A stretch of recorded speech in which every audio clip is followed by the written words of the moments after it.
C'est un grand jour pour les Walt Disney Studios en ce 15 mai 2025 car ouvre ce bâtiment mythique appelé Studio 1 et aujourd'hui il s'appelle World Premiere, donc on va voir qu'est-ce qu'il y a de nouveau à l'intérieur et c'est un petit peu l'avenir de ce parc Walt Disney Studios qui va devenir Disney Adventure World.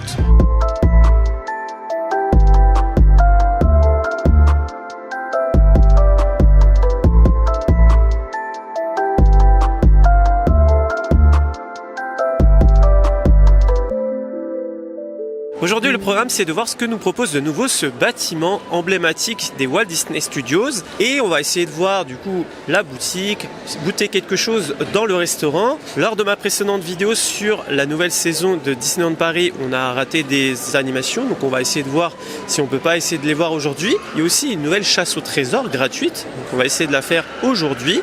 Et en tout cas, ça fait bizarre de se retrouver ici car ça fait, je pense, pas loin d'1 an que le bâtiment était fermé. Pour rappel, le Studio 1, c'est le bâtiment qui t'accueille au Walt Disney Studios. Avant, le thème de ce parc, c'était les coulisses d'un film. On était du coup dans une rue d'Hollywood, au moment peut-être d'un tournage. Donc il y avait une voiture, une station-service et des projecteurs par exemple. Je sais pas si tu te souviens, mais on pouvait même les manipuler pour changer les lumières sur le mur. Ça ne fonctionnait plus depuis longtemps, mais il y avait des petits détails comme ça. Maintenant, je dirais qu'on est plutôt dans une rue hollywoodienne, mais on va dire dans le côté plutôt prestigieux, pas dans les coulisses. Si tu rentres dans le bâtiment, tu vas peut-être te dire que côté gauche, ça n'a pas trop changé. Et il est vrai que si tu n'as pas de photos de comparatif, tu te dis bon, il n'y a pas grand-chose qui a changé. Côté droit, c'est un petit peu plus flagrant. Donc il y avait déjà un restaurant, c'était déjà à peu près positionné comme ça. Mais comme c'est beaucoup plus ouvert, eh bien c'est vrai que ça change pas mal. Les petites lumières, la petite ambiance de jardin, j'ai beaucoup aimé. C'est très joli, mais ça manque clairement de détails, je trouve, par rapport à ce qu'on avait avant. C'est beaucoup plus aseptisé et je pense que c'est un petit peu la norme des parcs d'attractions maintenant. Pour résumer, c'est joli, mais ne t'attends pas à un énorme changement. Et par contre, il y a quelque chose de nouveau, c'est quand tu sors du bâtiment, il y a une sorte de petit préau, un peu comme si tu étais dans un cinéma et compagnie. Ça, j'aime bien. Alors c'est vrai qu'on perd le côté waouh dès que tu ouvres la porte, mais en gros, ça permet aussi de te préparer à l'éventuelle météo qu'il y a dehors. Quand il pleut, c'est vrai que c'est bien d'avoir ce petit sas avant d'aller dehors. Bon, malheureusement, il n'y a pas beaucoup de détails dans ce bâtiment par rapport à avant. Mais si tu regardes au niveau des fenêtres, tu peux reconnaître comme s'il y avait des bureaux. De temps en temps, il y a les fenêtres. Ah voilà, j'ai eu de la chance. Ça s'éteint. Comme si ils avaient fini leur journée de travail. Et c'est plutôt sympa. Bon, on va faire une pause repas dans le restaurant du lieu. Tout ce qui est décor, là, ça a fait un peu terrasse, tout ça. Ça a été refait, mais globalement, tout le bâtiment, c'est la même structure. On va manger des burgers. Donc c'est assez surprenant parce que c'est vrai que ça fait un petit peu petit jardin, petite lumière, tout ça. D'ailleurs, les cast members nous disent bonsoir. Faire comme si je m'attendais pas à avoir quelque chose d'écrit sur mon burger. J'ai une dédicace. Je sais pas ce qu'il y a écrit.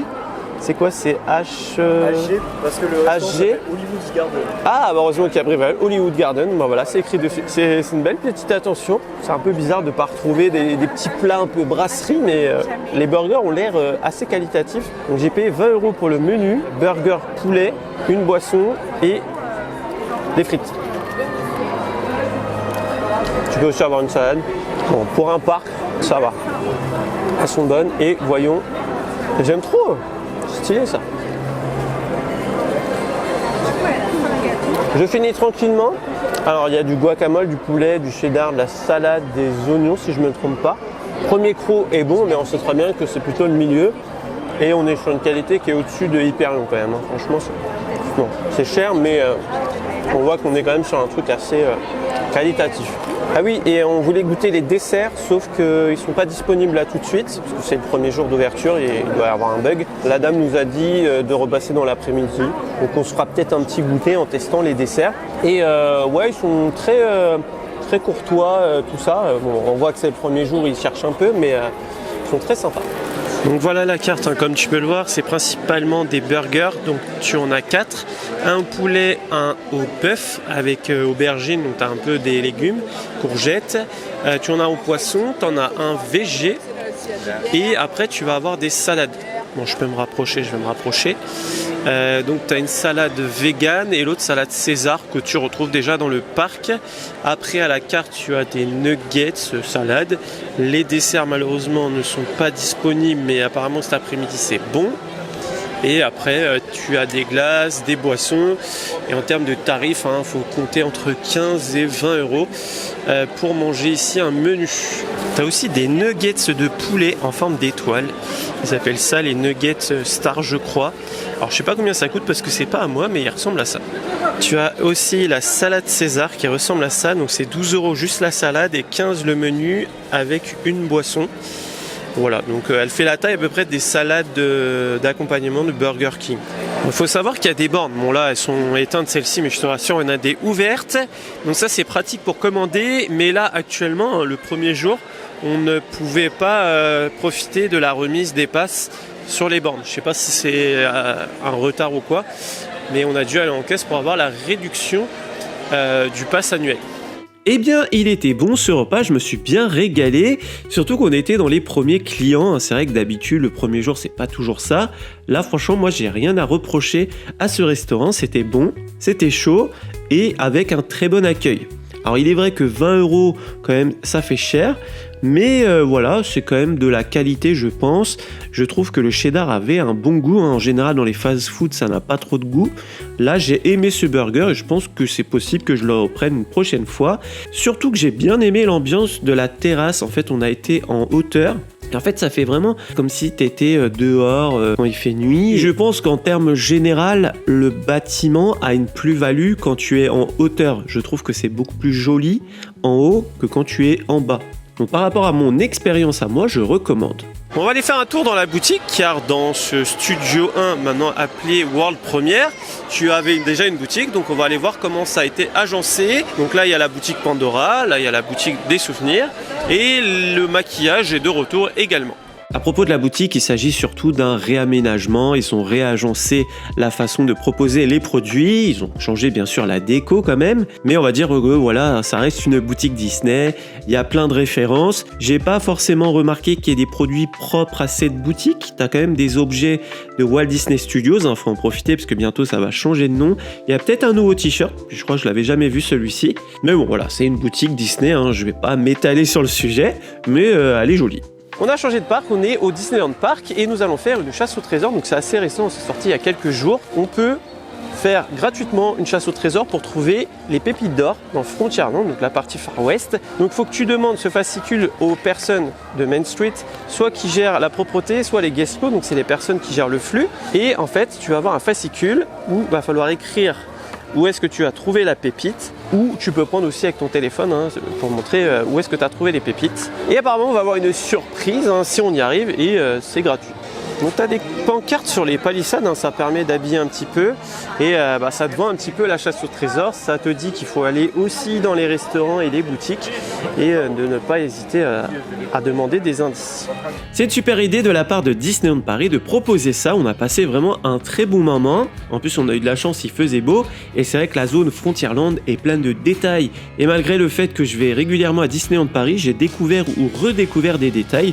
Donc du coup, c'est une mission réussie pour Disneyland Paris car c'est aussi le but d'explorer le parc. C'est également des malins car ils te font rentrer dans les restaurants et il est vrai que quand on a été au Cowboy Cookout, l'odeur de barbecue m'a quand même donné envie de prendre l'assiette du shérif. Mais bon, on venait de manger donc ça va, j'ai réussi à résister. On a réussi à trouver 13 pépites sur 17, donc c'est plutôt pas mal, ça nous a pris une bonne demi-heure et ça nous a permis de voir des détails que je n'avais pas forcément vus. Forcément, comme tu lèves les yeux et tu cherches un peu.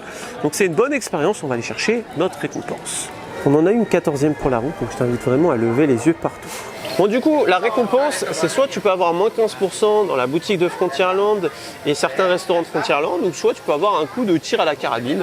Donc c'est assez rigolo, ça j'aime bien. On va aller essayer de viser le poulet. Allez, poule. Je trouve ça super que déjà la chasse au trésor soit gratuite et en plus de ça on a quand même un cadeau à la clé. Alors les 15%, bon c'est vrai que ça incite peut-être à consommer mais 15% c'est toujours ça de prix. Et puis une petite partie de pistolet, mine de rien c'est 3 €, sachant que c'est une quinzaine de tirs, ça reste quand même assez cher. Et bah voilà, mine de rien on a joué au pistolet, il y a des gens qui ont joué à côté de nous. Ils sont malins Disney, faut bien qu'ils aient leur petit profit aussi.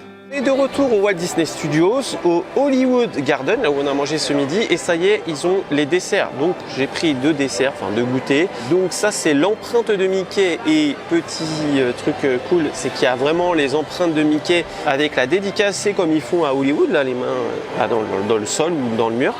Et là c'est un brownie de cérémonie, je sais plus, d'avant-première. Donc les deux, c'est 10 €, donc ça fait 5 € chacun quand même. Ça fait une petite somme, mais peut-être que c'est bon, donc on va goûter. Donc ça, je crois que c'est un entremets velvet quelque chose, je sais pas trop ce que c'est, mais en tout cas l'empreinte, moi je suis fan. Je sais même pas ça a le goût de quoi, mais ça va, c'est bon. Je pense que là je vais y aller avec les mains, ça sera plus simple. J'allais manger le papier quand même. C'est de la chantilly ou c'est... Bah je sais pas. Ah non, c'est un peu dur, ouais, c'est un glaçage. Ouais. Bon, ça a l'air beaucoup plus classique. Hein. Bon, je déguste et je t'en parle après. Bon, on n'est pas sur le meilleur dessert goûté de Disneyland Paris. Alors déjà, c'est vrai qu'on sait pas trop ce qu'on mange, il n'y a pas forcément de descriptif sur le menu. Le gâteau rouge, on peut pas dire qu'il soit mauvais, mais il est pas fort en goût. Ça n'a pas spécialement de goût, c'est assez spongieux, je crois qu'on dit ça comme ça. Mais bon, voilà, 5 €, il y a des meilleurs gâteaux moins chers sur le parc, par exemple le gâteau Autodol, et le brownie, bah c'est juste un brownie, pas très fort en chocolat en plus je trouve, et avec une crème au beurre. Moi j'ai trouvé ça écœurant, mais bon, voilà, peut-être que certains aimeront. Après ça, on est retourné dans Disneyland Park pour aller voir une animation avec Vaiana qu'on n'avait pas vue la fois d'avant. On voulait voir Stitch aussi, mais on n'a pas réussi à avoir de rendez-vous. Eh bien, elle était super cette animation. Donc pour les images, j'avoue, on n'est pas le mieux placé, mais j'étais super bien, juste à la sortie des toilettes. J'étais dans un petit recoin, personne pour me pousser devant ou derrière, et j'ai passé un très bon moment. C'est peut-être l'une des meilleures animations du Festival de la musique, donc je te recommande d'y aller si tu aimes bien l'ambiance musicale de Vaiana.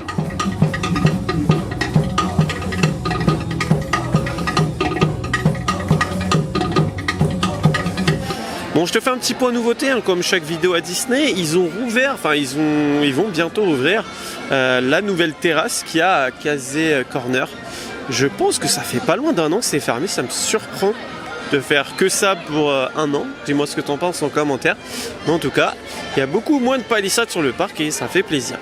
Eh bien, j'ai passé encore une fois un agréable moment sur le parc. Je trouve que depuis plusieurs mois, Disneyland Paris est de mieux en mieux. Il est vrai qu'il y a eu une période un petit peu creuse, mais là, à chaque fois, on n'est pas déçu de notre journée. Alors, il est vrai que c'est une somme, mais au moins la prestation est là. Quand tu consommes dans le parc, c'est cher, mais hormis, voilà, là, c'est peut-être une histoire de goût. Les gâteaux, bah en fait, c'est bon, c'est de la qualité quand même, un minimum.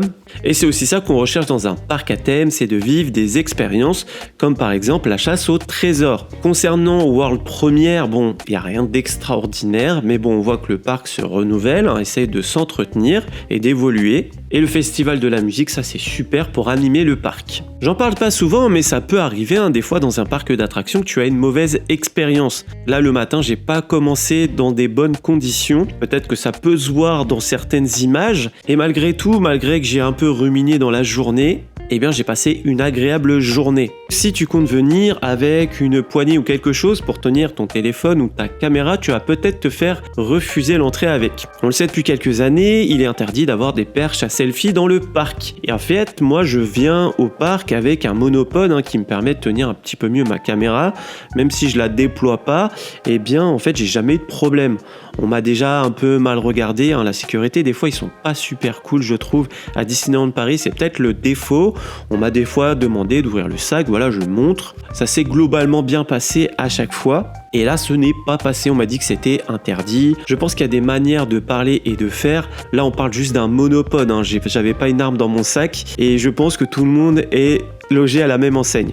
Donc bon, si tu veux pas perdre une demi-heure à faire l'aller-retour au parking, ne viens pas avec ça. Mais il est vrai que je pense, et ça fait un moment que je me le dis à Disneyland Paris, qu'ils devraient un petit peu améliorer la formation des agents de sécurité qui sont pas très pédagogues. Il y en a certains qui se prennent un peu pour des cow-boys, on va dire. Et c'est dommage de pas m'expliquer pourquoi il y a 10 jours j'ai pu rentrer avec et pas aujourd'hui.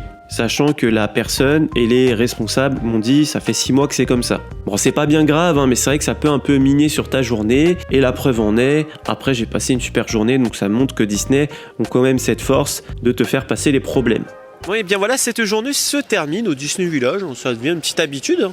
Comme ça reprendre la vie avec les nouvelles boutiques, et bien on passe y faire un tour. Donc c'est bien de voir que y a de moins en moins de palissades, il y a des bâtiments qui rouvrent dans le parc, et on a été faire un tour du côté de Disneyland Paris, et c'est vrai que c'est quand même super cool cette fête de la musique. On a vu Vaiana, et ça te met tout de suite dans l'ambiance, donc c'était super sympa.